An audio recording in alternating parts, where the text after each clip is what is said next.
Salve, salve! Seja bem-vindo a mais uma aula de biologia. E hoje a gente vai continuar aquele nosso bate-papo sobre proteínas, aminoácidos.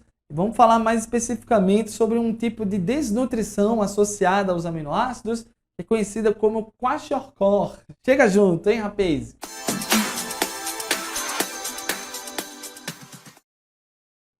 Maravilha, rapaziada! Quando a gente fala em kwashiorkor, a gente tem um termo interessante, né, de origem africana, que significa doença que afeta o irmão mais velho quando o irmão mais novo nasce. Nossa, Rafa, que história esquisita, né? Você vai lembrar o seguinte, moçada. Quando o irmão mais velho, na verdade, quando o irmão mais novo nasce, o irmão mais velho passa por um desmame, né? E isso, moçada, vai acabar fazendo com que o irmão mais velho não tenha mais acesso ao leite, que é uma das principais fontes de proteínas para crianças lá de primeira infância. Então, esse irmão mais velho ele vai acabar apresentando essa subnutrição e alguns sintomas interessantes, entre eles esses edemas na região abdominal, né? Essa retenção de líquidos na região do abdômen. A gente vai conversar melhor sobre isso. Basicamente, resumindo então, com a kwashiorkor, eu tenho uma desnutrição proteica que é típica de regiões mais pobres do nosso planeta. Isso por quê, moçada? Porque nas regiões mais pobres, a gente acaba apresentando uma dieta baseada em uma pequena variedade de vegetais. Geralmente é que aquela pequena família ali planta no seu próprio quintal, né? Planta milho, sei lá, planta macaxeira, planta trigo. Mas perceba que quando você tem uma diversidade muito restrita de vegetais, você não consegue ter acesso a todos os aminoácidos essenciais, como a gente conversou na aula passada. Maravilha? E aí, em relação a isso, né, a gente vai acabar apresentando alguns sintomas que vale a pena a gente mencionar aqui. Entre os sintomas mais comuns, a gente tem a deficiência de crescimento, né? Lembre-se, pessoal, que os nossos ossos, eles têm na sua composição 50% dela formada por componentes proteicos, né? Que é o caso, por exemplo, do colágeno, né? Então, o colágeno ele vai ser uma proteína e vai ter uma participação muito importante aí na constituição dos ossos. Se eu não consigo produzir o colágeno, moçada, aí eu não consigo lá ter o crescimento ósseo, tá? Além disso, a gente lembra problemas de cognição, né, de inteligência, por exemplo, de raciocínio, de aquisição de novas memórias, de aprendizado. Isso por quê? Porque os nossos neurônios, eles trabalham com base em substâncias conhecidas como neurotransmissores. E os neurotransmissores, eles têm lá, na maioria das vezes, uma composição proteica, né? Então, sem esses aminoácidos, eu não consigo fabricar os neurotransmissores e aí a deficiência no funcionamento dos neurônios, tá? E por último, a pigmentação da pele, né? Deficiência na pigmentação da pele, visto que a melanina é uma proteína e para fabricar a melanina, você também precisa de determinados aminoácidos. Se você passa por uma subnutrição de aminoácidos, você vai ter lá essa dificuldade em produzir esse tipo de substâncias, tá? E por último, tchutchucos, a gente destaca o lance dos edemas na região abdominal e de vez em quando na região encefálica, né? Edemas são retenção de líquido, né? São acúmulos de líquidos que ocorrem em determinadas circunstâncias e no caso do kwashiorkor isso é muito comum na região do abdômen. Vamos tentar entender, moçada, por que essa galera aqui acaba apresentando esse tipo de sintoma, né? Esse lance dos edemas. Olha só que legal. Num quadro normal, de um indivíduo que não passa por uma carência de proteínas, o que eu vou observar?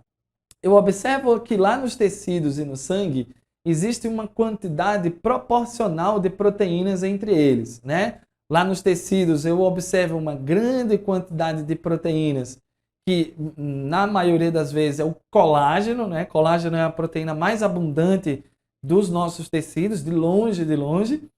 E o sangue, para manter uma quantidade equilibrada de proteína com os demais tecidos, ela acumula, né, no seu líquido, lá no seu plasma, uma proteína chamada de albumina.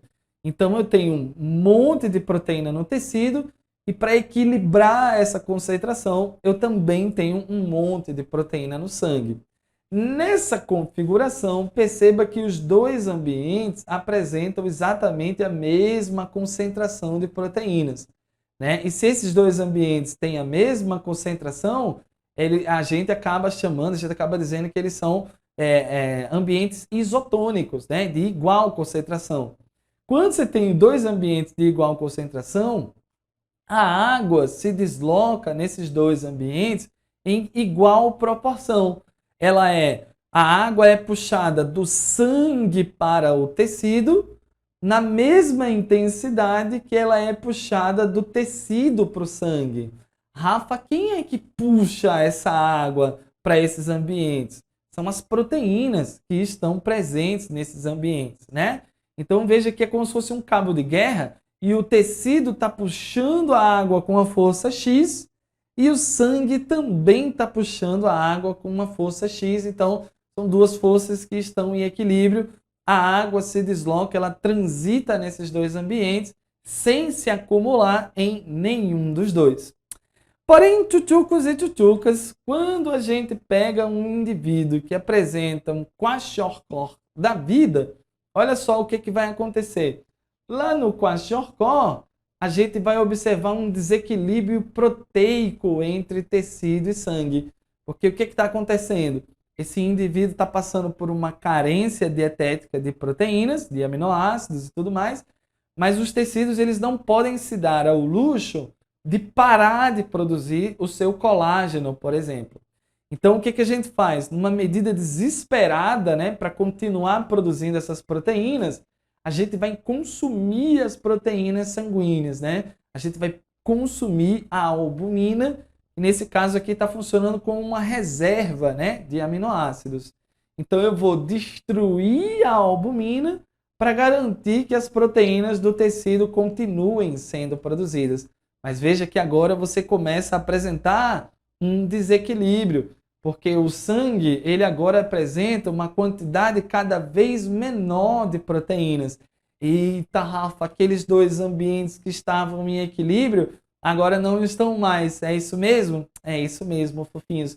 Repare que o tecido tem uma quantidade muito maior de proteína do que o sangue e agora você tem que o tecido, portanto, é mais concentrado do que o sangue.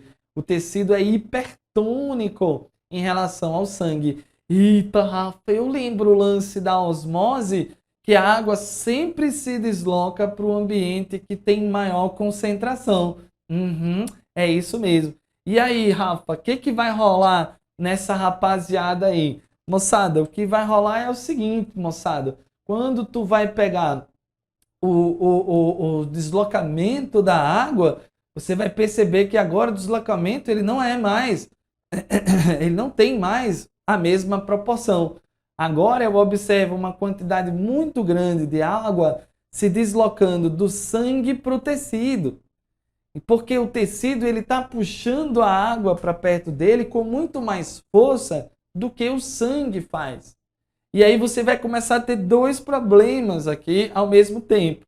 O primeiro problema é um volume sanguíneo cada vez menor, e isso vai começar a reduzir a pressão desse indivíduo, né? Então, ele vai apresentar um quadro de hipotensão arterial, e simultaneamente a isso, tu vai ter um acúmulo de água nos tecidos. E aí, moçada, esse acúmulo de água nos tecidos, ele acaba sendo observado dessa maneira aqui, ó, na forma de edemas, né? Esse inchaço todo aí que essa criança está apresentando. Valeu, moçada? Então, ó, mais uma contextualização maravilhosa entre proteínas, dieta, equilíbrio, enfim. É um assunto que o Enem adora, né? Ele adora fazer esse tipo de conexão entre o assunto convencional da sala de aula e aquelas contextualizações do dia a dia. Beleza, moçada? Então se liga aí nesse tipo de situação, tá? Espero que tenha gostado aí mais uma vez. E vamos ficando por aqui, galera. Um abraço e até a próxima. Falou!